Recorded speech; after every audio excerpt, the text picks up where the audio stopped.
otra vez y destrozan todas mis vistas. Yo soy una ave nocturna que aterriza en cualquier milpa. Además el día que caiga, caerán muchos de ahí arriba. Muy bacán, sí, señor.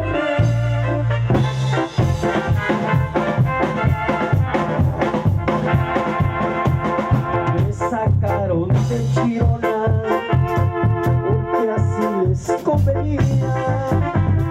Ya les quedó grande el saco y me borran de la lista. No más vuelvo de Charapán, yo les pago la visita. Por unos dedos traidores tuve un fracaso en Tanaco.